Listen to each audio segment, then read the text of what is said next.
प्यारे बच्चों, अस्सलाम वालेकुम वरहमतुल्लाहि वबरकातुहू। देखिए यहाँ तक हम लोगों ने पढ़ा था। आगे देखिए लिखा हुआ है,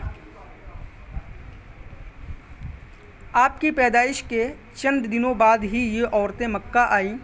जब पता चला कि अब्दुल्ला के घर कोई बच्चा है तो वो औरतें आपको भी लेने आईं, लेकिन जब उनको मालूम हुआ कि ये बच्चा यतीम है तो किसी ने भी आपको नहीं लिया।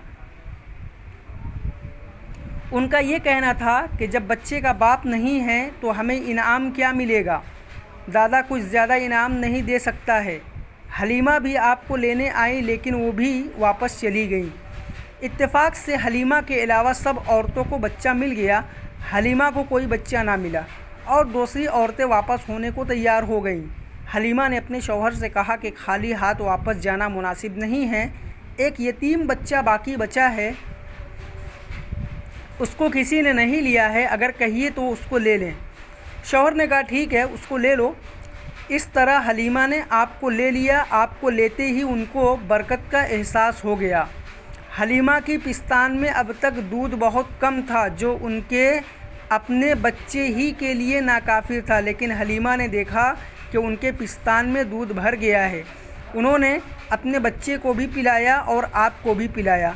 जब हलीमा वापस चली तो उनकी ऊँटनी, जो दुबली पतली लागर कमज़ोर थी और सुस्त रफ्तार से चलती थी, सबसे आगे निकल गई। दूसरी औरतों ने कहा कि हलीमा, क्या ये वही गधिया नहीं है जो आते वक्त सबसे पीछे रहती थी और मुश्किल से रास्ता तय कर सकती थी?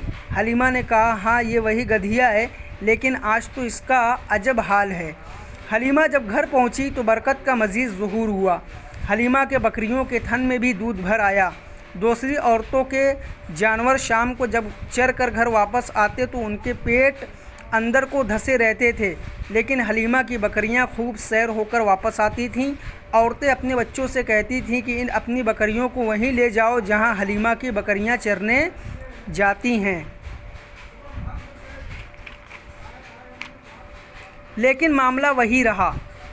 आप हलीमा के यहाँ 2 बरस रहे। 2 बरस के बाद आपको आपकी वालिदा के पास मक्का ले आईं, लेकिन इत्तेफाक से उस वक्त मक्का में कोई बीमारी फैली हुई थी, इसलिए वालिदा ने कहा कि अभी उनको वापस ले जाओ।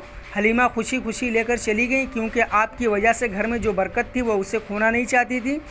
हलीमा की एक बच्ची सीमा नाम की थी, इसे आप सल्लल्लाहु अलैहि वसल्लम से बतौर ख़ास मोहब्बत थी। आपने हलीमा के घर रहकर तैराकी सीखी, बकरियों को चराना सीखा और फसीह ज़बान सीखी। 2 बरस फिर अपने घर रखने के बाद हलीमा आपको मक्का लाकर वालिदा के हवाले कर गई। हलीमा के यहाँ आप दोबारा 2 बरस तक रहे। फिर एक ख़ास वाक़ये के पेश आ जाने की वजह से हलीमा आपको माँ के पास वापस कर गई। आप भी यहाँ तक पढ़िए और वॉइस को रिकॉर्ड करके हमें सेंड करिए।